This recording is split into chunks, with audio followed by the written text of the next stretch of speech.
Part I. Before the silence, Karl tightened the strap of his worn leather bag, the same one his father had carried to the factory every morning. The bag was heavier than he expected, though inside it held nothing more than folded clothes, a few letters from Kriss, and the polished photograph of their wedding day.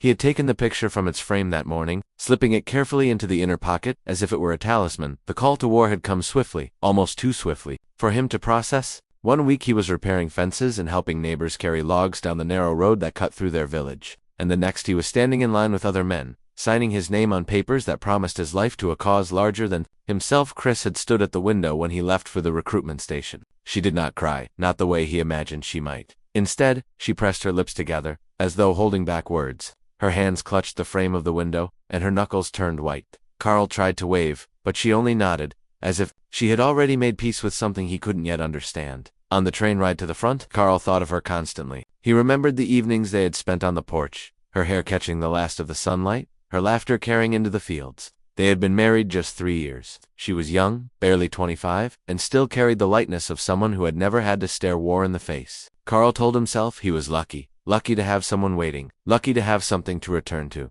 But as the days of training turned into months of battle, the thought of Kriss became both his strength and his torment. Letters arrived sporadically. At first, they were filled with longing. Her words painted pictures of the house, the flowers she planted, the meals she cooked, the way she waited each evening for the postman to arrive. She signed them with "Yours forever." Karl read them under candlelight, rereading every curve of her handwriting until he knew each line by heart. But slowly the letters grew shorter. She wrote about errands, about the harvest, about the cold nights and the broken roof. The warmth that once poured through every sentence cooled into something functional, almost distant. She stopped signing "Yours forever." Instead, she simply wrote, "Take care of yourself, Kriss." Karl tried not to let it gnaw at him, but in the silence of the trenches, in the long pauses between shelling and fear, doubt crept in. He told himself she was only tired, only struggling with the burdens of a home left too heavy for one pair of hands. He promised himself he would make it back to her, that he would walk through the village with his head high, his uniform dusty, but his heart still hers. The war dragged on. He lost friends. He saw men crumble under fire, and he learned to move forward even when every instinct screamed to hide. What kept him alive was the image of Kriss opening the door when he returned. He imagined her rushing toward him, her arms wrapping around him, the kind of reunion that erased years of suffering in an instant. When the armistice finally came, Karl felt both relief and a hollow ache. Too much had been lost, too much changed. Yet the promise of home pulled him through. His body carried scars, but he was alive. He had survived the noise of war, longing for the silence of his own home. The train back was crowded with men just like him, all clutching bags, photographs, fragments of letters. They spoke little. Each stared out the window as if afraid that speaking their hopes aloud might shatter them. When Karl finally stepped onto the familiar road that led to his village, his heart pounded with anticipation. The fields looked the same. The air carried the scent of wet earth, and the rooftops lined the horizon just as he remembered. Children ran past him, their laughter sharp against the stillness of the late afternoon. Women carried baskets of bread. He saw familiar faces, older now, lined with worry and grief, but alive. He walked faster, his boots kicking dust into the air. His home was only a few turns away. He rehearsed what he would say when he saw her, how he would hold her hands, tell her he survived for her, promise her that life could begin again. But when he turned the corner and saw his own house, his steps faltered. The windows were open, curtains fluttering. There was laughter inside, deep, masculine laughter, not his own. Through the doorway, he caught the faint outline of a man moving through the room. Karl froze. His throat tightened.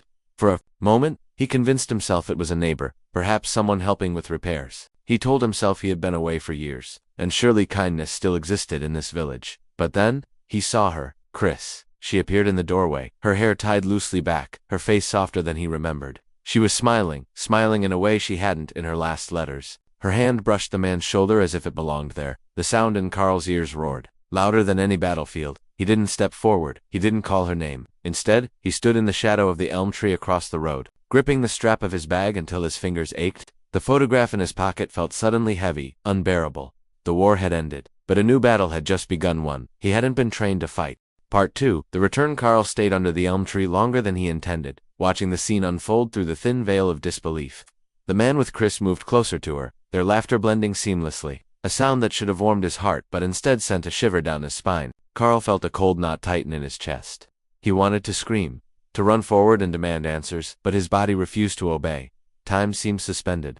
The wind shifted, carrying the scent of baked bread and wood smoke from the chimney. It was the smell of home, yet it felt alien now. Karl had dreamed of this moment countless times in the trenches, imagining the embrace, imagining the relief. He had not imagined this. He took a step back, the dry leaves crunching beneath his boots, and for the first time in months, he felt lost.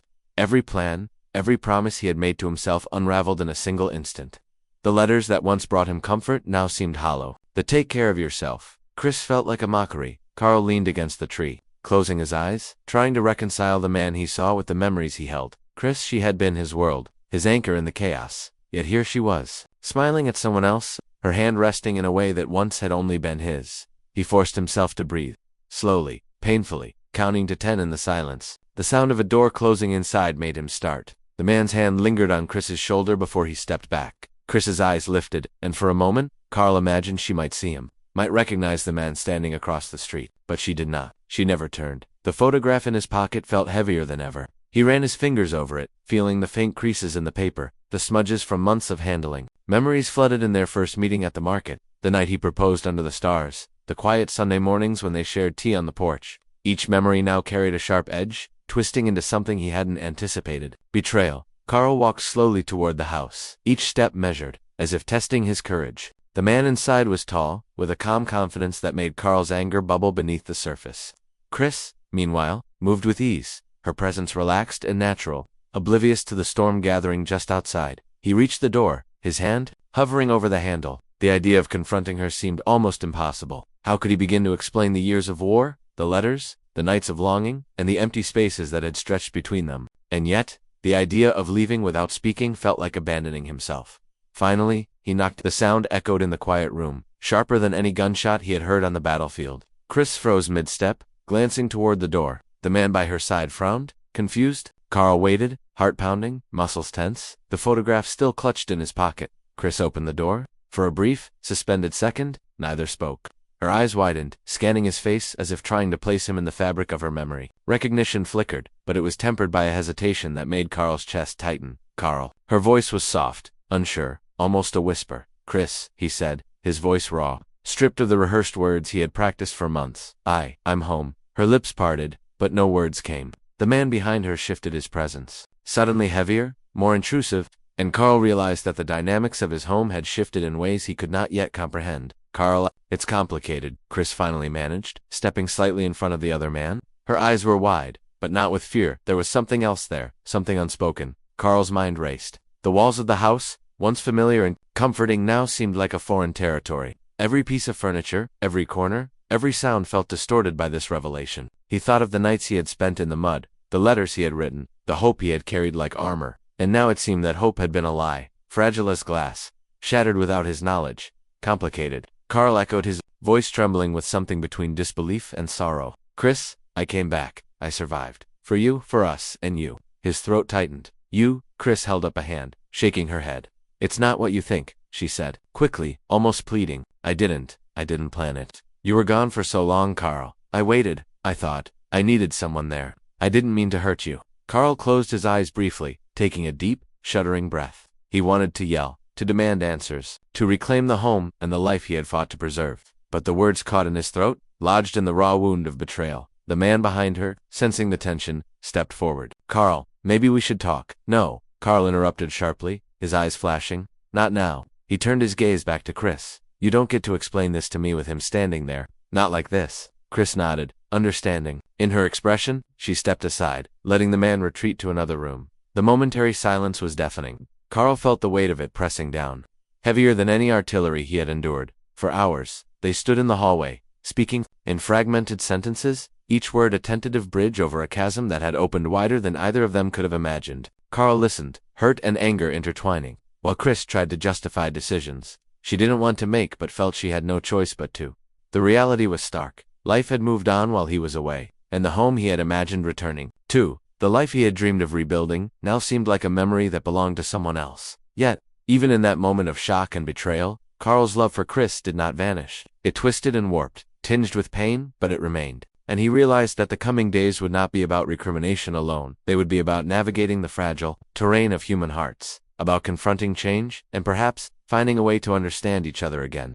Part 3. Fractured bonds. A night settled over the village quietly, but Karl could feel the storm raging inside him. He sat on the edge of the porch, the wooden boards cold and rough beneath his hands, staring at the distant fields that once seemed so familiar. The stars above were unchanged, yet the world beneath them felt alien. Every shadow of his home whispered that life had continued without him, and every sound reminded him of the laughter that was no longer his alone to share. Kriss approached slowly, her footsteps hesitant. She carried a small lamp, its light flickering. As she placed it on the table beside him, Karl did not look at her. He simply stared at the dark line of the horizon, the way the trees bent against the night wind. "I didn't want you to find out like that," Kriss said softly. Her voice trembled, though she tried to steady it. "I thought maybe it wouldn't be so bad if I told you later, in person." Karl's jaw tightened. "Later," he repeated. The word felt like a blade. "You waited for me to die, Kriss. You waited for me to disappear into that war. And you?" He broke off, the lump in his throat making speech impossible. "No, that's not what happened."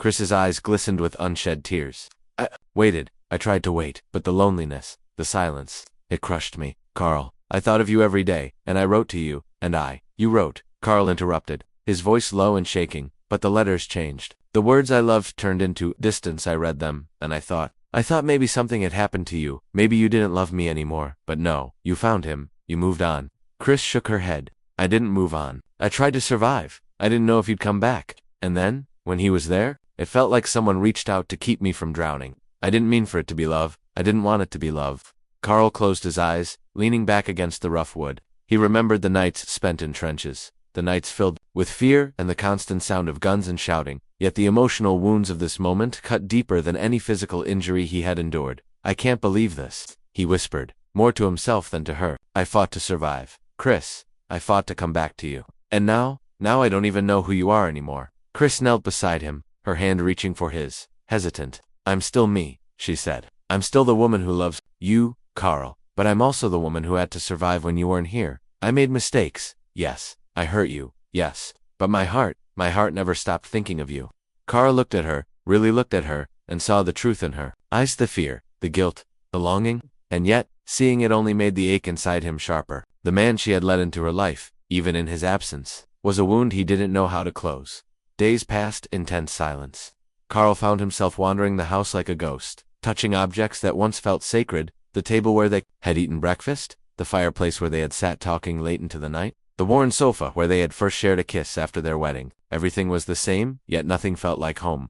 Kriss moved around him cautiously, trying to maintain the life they once shared, yet aware that Karl's world had shattered in her absence. Every gesture was measured, every word carefully chosen. She cooked meals as before, cleaned as before, but the weight of guilt hung in the air, unspoken but palpable. Karl could not sleep. The nights were the hardest. He remembered the screams from the front, the images of fallen comrades, and yet those horrors paled compared to the sight of Kriss with another man. He felt a deep, twisting grief, a mixture of anger, love, and loss that made him feel untethered from reality. One evening, he finally spoke, his voice barely above a whisper. "I need to understand, Kriss. I need you to tell me everything. Not excuses, not apologies, just the truth." She nodded, tears spilling freely now. "I will, I promise. I want you to understand, to know why I did what I did, and then, you can decide what comes next. But please, don't leave yet, not before you hear me." Karl stared at her, struggling to breathe. The photograph in his pocket felt heavier than ever, a symbol of a past that was slipping through his fingers. He wanted to hold on to it too, cling to the love they once shared, but he also knew that holding on might mean forcing a life that no longer existed, and so, they began to speak. Kriss recounted the long, lonely months, the nights filled with worry, the fear that Karl might never return. She told him about the moments when she faltered, when the despair of waiting became unbearable, and how she had met someone who offered comfort. She spoke honestly, without dramatics, without hiding the pain she caused. Karl listened, each word a blow and a bomb at the same time. The honesty hurt, but it also grounded him. For the first time since his return, he felt a faint stir of something other than rage or despair, a fragile spark of understanding. Yet the house felt heavy with tension. Every glance, every touch was weighted with history and betrayal. Karl wondered if love alone could rebuild the foundation that had cracked while he was away. He wondered if he could forgive her, if he could forgive himself for the bitterness that had begun to take root. The night stretched on, and eventually, exhaustion took them both. Karl slept in the living room, the photograph still clutched in his hand while Kriss settled in the bedroom, listening to the steady rhythm of his breathing. For all the pain and anger, a fragile connection remained, a thread of love that had not completely snapped, yet one that would take time, patience, and courage to mend. Part 4. Uneasy. Rebuilding. The days that followed were filled with tension, an unspoken dance of reconciliation and restraint. Karl wandered the house in quiet contemplation, touching familiar objects as if each held a memory he needed to reclaim. Every room whispered fragments of their shared pasts, small reminders of laughter, arguments, and mundane routines that had once felt eternal. Kriss tried to maintain normalcy, but her movements were careful, almost tentative. She kept the kitchen spotless, prepared meals with meticulous care, and spoke in measured tones, as if each word could either mend or shatter what remained of Karl's trust. She wanted him to see that the home they shared could still be a sanctuary, but she also understood that no gesture could erase months of absence and betrayal. Karl sat on the porch one afternoon, the sun low in the sky, casting long shadows across the fields. He held the photograph in his hands, tracing the outlines of their smiling faces. Memories of simpler days clashed violently with the reality of her infidelity. Anger and sorrow churned inside him, a storm that refused to be quieted by time or reflection. Kriss joined him quietly, carrying 2 mugs of tea. She sat down beside him, offering a tentative smile. "It's been a long time," she said softly. Karl nodded without looking at her. "Yes, too long," he muttered. His voice was flat, but it carried the weight of all the months he had spent waiting, fearing, hoping. "I came back thinking I would walk in here and everything would be as it was, but nothing is the same." Kriss placed a hand on his arm, careful not to startle him. "I know," she said. "I never imagined you would find it like this. I wanted to tell you sooner, but I was afraid. Afraid you wouldn't come back at all, and afraid you might never forgive me." Karl stared at the fading light on the horizon, considering her words. "Forgiveness? I don't know if I can give it yet," he admitted. "I don't even know if I understand what happened. You say it was survival, but it feels like a betrayal." Kriss nodded, tears glinting in her eyes. "It was both," she whispered. "I needed someone when I felt I had lost everything, and in doing so, I betrayed you. But I never stopped loving you, Karl, never, and I want to try to make things right, if you'll let me." Karl's hand tightened around the photograph. He wanted to scream, to demand proof of her loyalty, but he also realized that the war had taught him patience, endurance, and the necessity of facing difficult truths. The battle before him was no longer fought with guns and strategy, it was fought with honesty, vulnerability, and an uncertain willingness to rebuild. Over the next few weeks, Karl and Kriss began to navigate the delicate terrain of their renewed relationship. They spoke cautiously at first, discussing everyday matters, the weather, repairs in the house, neighbors, but gradually, they confronted the deeper issues that had been festering in silence. They revisited old photographs, shared stories from the war and from the months apart, and allowed themselves moments of genuine laughter, fragile as it was. Despite these small victories, tension remained. Karl's trust was fragile, and Kriss's guilt weighed heavily on her. The house, once a symbol of comfort, now felt like a testing ground where every gesture, every glance, was scrutinized for hidden meaning. Karl struggled with the memory of her other man, and Kriss struggled with the knowledge that her actions had created an unbridgeable gap, at least in perception if not in reality. One evening, as the sun dipped below the horizon and the sky blushed with the fading light, Karl stood at the edge of the fields, the wind tugging at his jacket.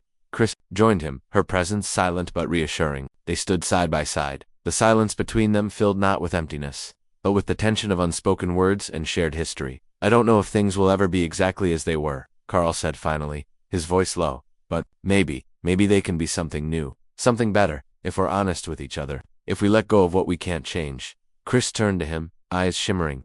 "I want that," she said. "More than anything, I know I've made mistakes, but I want to build something real with you again. Not pretend, not hide, real." Karl took a deep breath, letting the wind carry away some of the heaviness in his chest. He reached for her hand, hesitating for a moment before she intertwined her fingers with his. The contact was electric, a reminder of what had been and what could still be. Over the following days, they began small rituals of reconnection. They cooked meals together, repaired the old fence that Karl had once mended alone, and walked the fields discussing memories and future plans. The laughter returned in bursts, sometimes awkward, sometimes genuine, but each moment chipped away at the ice that had formed between them, and yet, there were reminders of the past that lingered stubbornly. Karl would catch himself flinching at certain phrases, at gestures that mirrored memories of her time with another man. Kriss would notice the shadow in his eyes and feel a pang of guilt. Both recognized that healing was not linear, that trust once broken took months, maybe years, to fully restore. One quiet evening, Karl finally opened the photograph that had been his anchor since his return. He studied the smiling faces, the warmth of younger days, and realized that while the past could not be rewritten, it could inform a new beginning. He looked at Kriss, sitting beside him on the porch, and saw the same woman he had loved, the same light in her eyes, even beneath the weight of guilt and regret. "We'll take it one day at a time," Karl said finally. "And maybe, one day we can look back at all of this and not just feel pain, but also see how far we've come." Kriss smiled, a genuine smile this time, not hesitant, not apologetic. "One day at a time," she agreed, and for the first time since his return, Karl believed it could be true. Part 5. Shadows and trust. The weeks turned into months, and life at the house began to regain a fragile rhythm.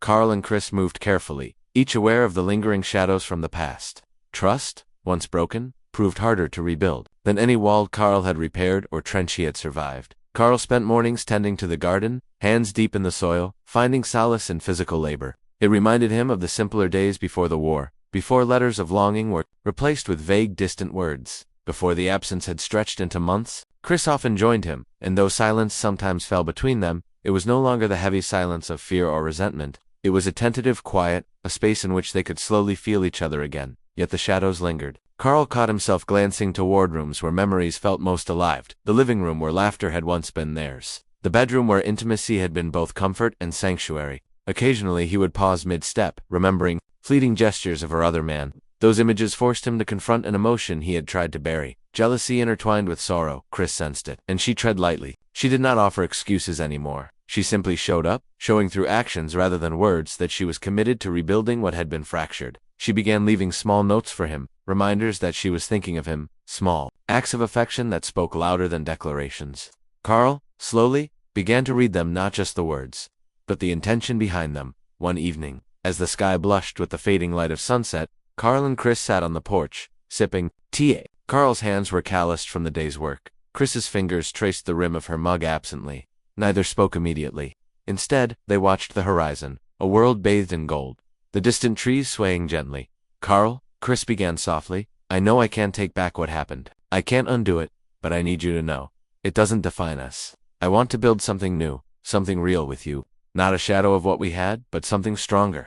Karl considered her words. He wanted to believe her, wanted to let go of the memories that haunted him. Yet he also understood that forgiveness is a process, not a declaration. I want that too, he admitted, but it will take time. I need to feel safe again, to know that our life is ours, not something fragile waiting to break. She nodded, understanding, and reached out to take his hand. The touch was electric, grounding him in a way words could not. Karl squeezed her fingers, a silent acknowledgement of the tentative bridge they were building. The nights were hardest. In the quiet darkness, when the house was still, memories surged back unbidden. Karl would lie awake, remembering the smell of gunpowder, the cries of friends lost, and the laughter that Kriss had shared with another man. But gradually, as he forced himself to confront these memories rather than suppress them, their power began to lessen. He realized that while he could not erase the past, he could choose how it influenced his present.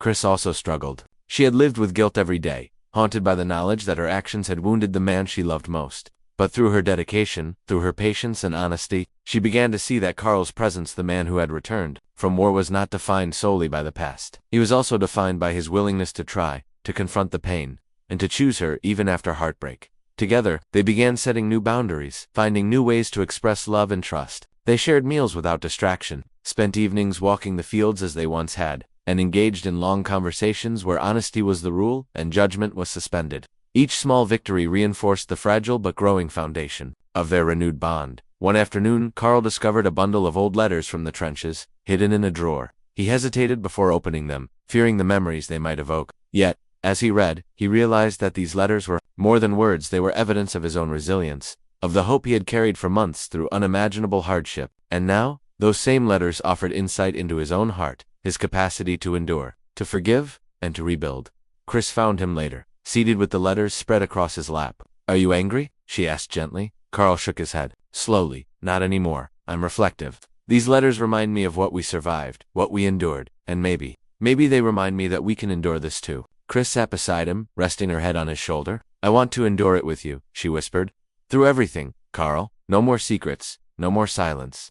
For the first time since his return, Karl felt a measure of peace. It was not complete, and the road ahead would still be fraught with difficulty, but the foundation had been laid. The war had changed him, the betrayal had tested him, but neither had destroyed him. And perhaps, with patience, love, and honesty, the bond he shared with Kriss could emerge stronger than ever. That night, as they lay side by side, Karl reached for her hand instinctively, and she grasped it in return. The past was not erased, but it no longer controlled them. In the quiet of the house, they allowed themselves to hope for forgiveness, for trust, and for a future that was theirs to shape together. The shadows were still present, lingering in corners and memories, but they were no longer threats. Instead, they became reminders of survival, of growth, and of the resilience of human hearts.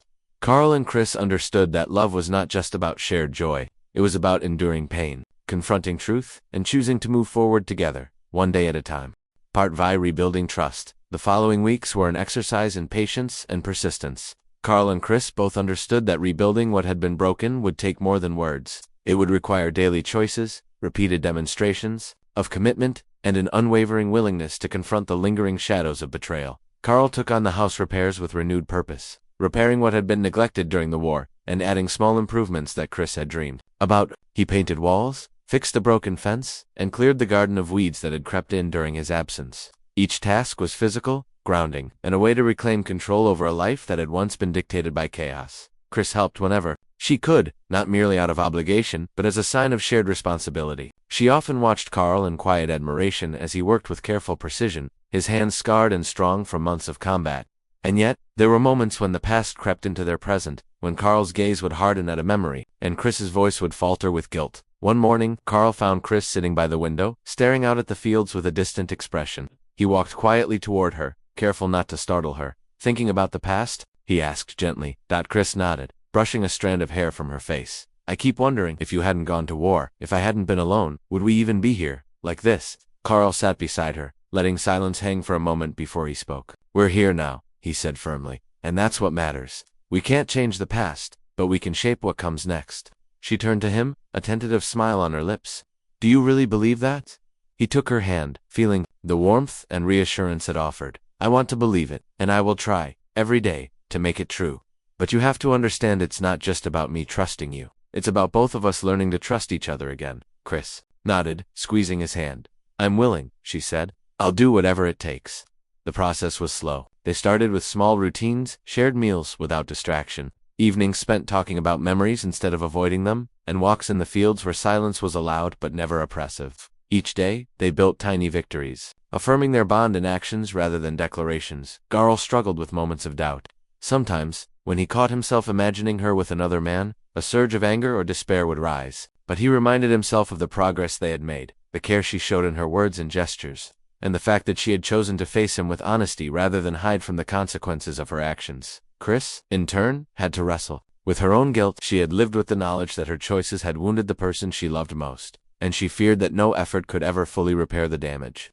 Yet, each act of patience from Karl, each moment of shared vulnerability, gave her hope that the love they had once known could evolve into something stronger. One afternoon, as they worked together to repair a section of the fence, Karl paused and looked at Kriss. "Do you ever think about him?" he asked quietly, not accusingly but seeking truth. Kriss's hands froze in the task. She shook her head slowly. "Sometimes," she admitted, "but it's not about him anymore. It's about us, about what we're building now. He was part of the past, nothing more. You're my present, Karl. You're the one I want." Karl nodded, the words settling over him like a bomb. He realized that love was not about erasing pain or pretending nothing had happened. It was about facing reality, embracing it fully, and choosing to move forward together despite the scars. Evenings became their sanctuary. After long days of work, they would sit on the porch, drinking tea or simply holding hands. Sometimes they spoke about mundane matters. Other times, they delved into memories, both painful and joyous. Slowly, laughter returned, not the nervous, hesitant laughter of reconciliation, but genuine, shared amusement that reminded them of the foundation they once had. Karl began to notice changes in himself as well.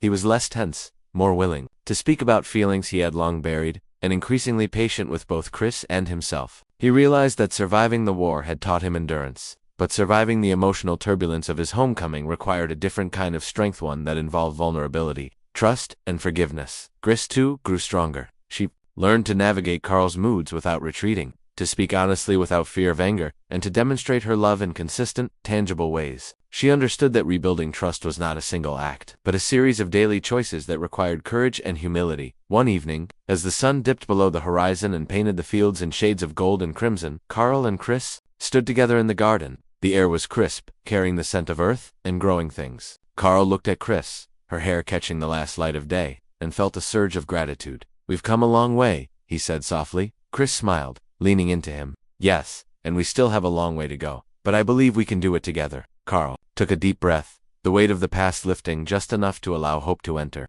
"Together," he echoed, and for the first time in months, he truly felt an unspoken understanding that no matter the shadows that lingered, they could rebuild, they could endure, and they could love again. The night fell, and for the first time, the house felt like home. Not because everything was perfect, but because they were choosing, moment by moment, to face the challenges together. The scars remained, but they had learned that love was resilient, not in spite of hardship, but because of it.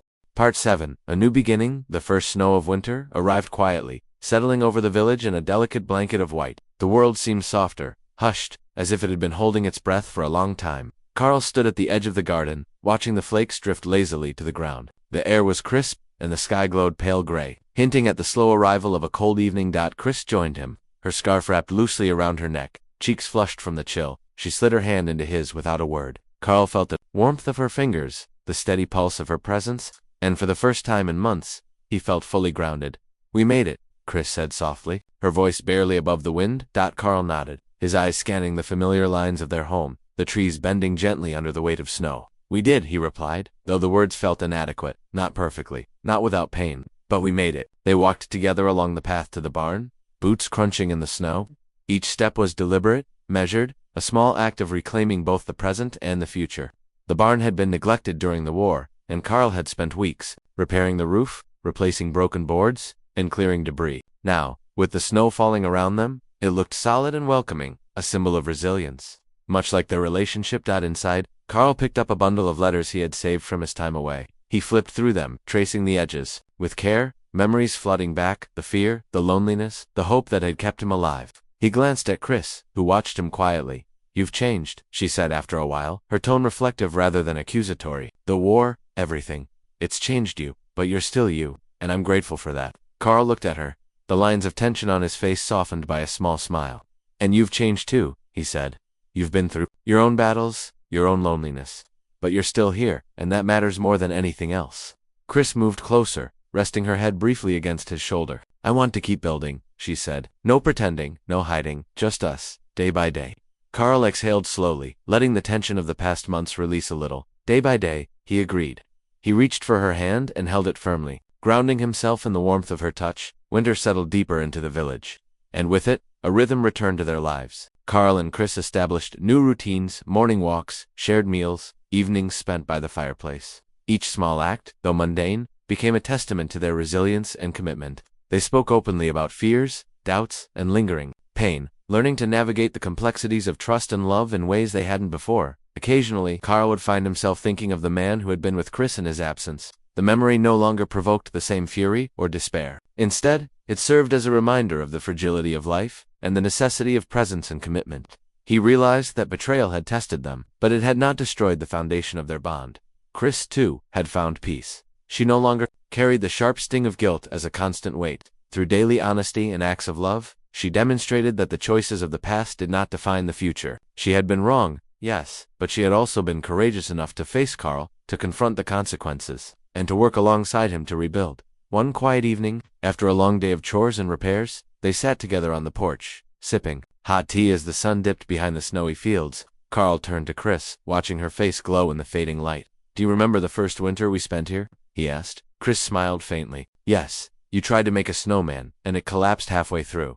Karl chuckled softly, the sound warm and familiar. "I remember, and you laughed at me until my ears turned red." They both laughed then, a real unguarded laugh, the kind that reached their eyes and eased the tension in their shoulders. It was a sound of shared history, of survival, and of love reclaimed. "Things won't always be easy," Karl said, his tone sober but not heavy. "There will be days when the past feels close, when the memories hurt. But we'll face those days together. We've survived enough to know how to endure." Kriss nodded, squeezing his hand. "Together," she affirmed so they continued, choosing each day to walk side by side, hand in hand. The scars of war and betrayal remained visible and tangible, but they no longer defined the limits of their love. Instead, they became symbols of endurance, reminders that life, messy, painful, unpredictable, could also be beautiful when faced with honesty, courage, and commitment. Karl finally placed the letters back in the drawer, closing it gently. They were not relics of regret, but evidence of survival, of hope, and of the love that had endured through absence and betrayal. He looked at Kriss, her face reflecting the first stars of night, and felt a surge of gratitude, of relief, and of tentative joy. "Here's to us," he said softly. Kriss smiled, leaning closer. "To us," she echoed. And in that quiet, snowy evening, Karl and Kriss understood something profound. Love was not about perfection, nor was it about a flawless past. Love was about presence, resilience, and the courage to rebuild, day by day. Together, the snow continued to fall, blanketing the world in white, serene, and unbroken. Inside the house, warmth and light spilled from the windows. echoing the quiet triumph of two hearts, choosing each other once more. For Karl and Kriss, the war was over, the betrayal had been faced, and life awaited a future uncertain. Perhaps, but theirs too shaped, hand in hand, one day at a time.